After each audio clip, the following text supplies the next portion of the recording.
Assam times 6 দৰ্শকসকলে দেখা পাইছে এক বিশেষ দৃশ্যাংশ যে দৃশ্যাংশত আপোনালোকে প্ৰত্যক্ষ কৰিছে যে এখন বিশেষ বাহনত এনেদৰে জুইৰ সূত্ৰপাত হৈছে আৰু এই বিশেষ বাহনখন হৈছে এখন বিশেষ ট্ৰাক কয়লা ভৰ্তি ট্ৰাকখনৰ হঠাতে জুইৰ সূত্ৰপাত হয় আৰু চাৰিওপিনে জুইয়ে আগুৰি ধৰে আৰু এই বিশেষ ঘটনাটো সংঘটিত হৈছিলে যোৱা নিশা প্ৰায় 1 মান বজাত আৰু সেই তেতিয়াই এনেকুৱা ধৰণৰ পৰিৱেশ বিৰাজ কৰিছিলে চাৰিওফালে এক আতংকময় পৰিৱেশৰ সৃষ্টি হৈছিলে আৰু যোৱা নিশা প্ৰায় 1 মান বজাত সংঘটিত হৈছিলে এই বিশেষ ভয়ানক ঘটনাটো আৰু বৈদ্যুতিক কাৰণতে জুই সূত্ৰপাত হোৱা বুলি চালকজনে জানিবলৈ দিয়ে আৰু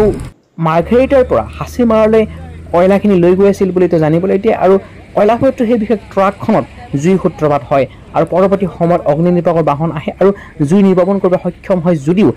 এতিয়াও চাঞ্চল্য বিৰাজ কৰিছে কিহৰ কাৰণে জুই সূত্ৰপাত হ'ল সেয়া এক প্ৰশ্ন আৰু এই কয়লাখিনি ক'ৰ পৰা কেনেদৰে নিব খুলিছে কি কাৰণ নিব ওলাইছিলে সেয়া আচলতে বহুতে প্ৰশ্ন কৰিছে সেয়া যি কি নহওক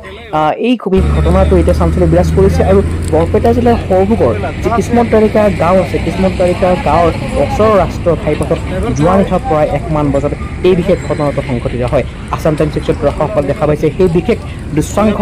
আৰু আপোনালোকে নিশ্চয় জানিব পাৰিছে গম পাইছে যে এই বিশেষ ঘটনাটো আচলতে চাঞ্চল্য বিৰাজ কৰিছে কেনেদৰে জুই সূত্ৰপাত হোৱা প্ৰশ্ন উদয় হৈছে আৰু তদন্তৰ পিছতে জানিব পৰা যাব কেনেদৰে জুই সূত্ৰপাত হ'ল আৰু অৱশ্যে কোনো লোক হতাহত হোৱা নাই আৰু পৰৱৰ্তী সময়ত অগ্নি নিৰ্বাপক বাহন আহে আৰু তেওঁলোকে জুই নিৰ্বাপন কৰিবলৈ সক্ষম হয় আৰু যোৱা নিশা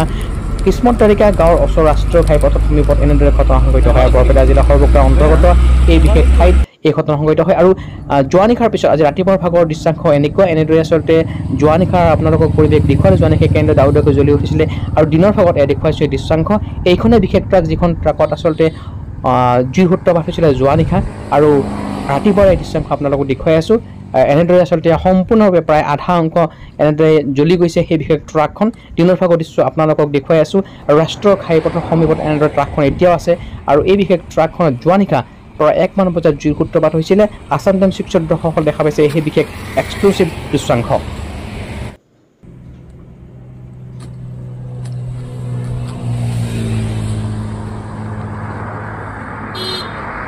गाड़ी का नंबर कितना है हाँ हाँ अच्छा ये कहाँ से आ रहा था गाड़ी मारगाड़ा और कहाँ जा रहा था हासीमारा मार्गेरिटा से आया था हासीमारा जा रहा था क्या था ट्रक में क्या था क्या आशीष था सामान क्या था कोयला कैसे आग कैसे लगा তো আমি যাচ্ছিলাম তাই শর্ট হয়ে গেছে হ্যাঁ শর্ট হয়ে যাওয়ার তো পুড়ে গেছে তো আমি ছেড়ে পালিয়ে গেছি হ্যাঁ ছেড়ে পালিয়ে গেছি তখন গাড়ি লেগে গেছে সৰভোগৰ পৰা উদয়নাথৰ ৰিপৰ্ট আসাম টাইমছ 6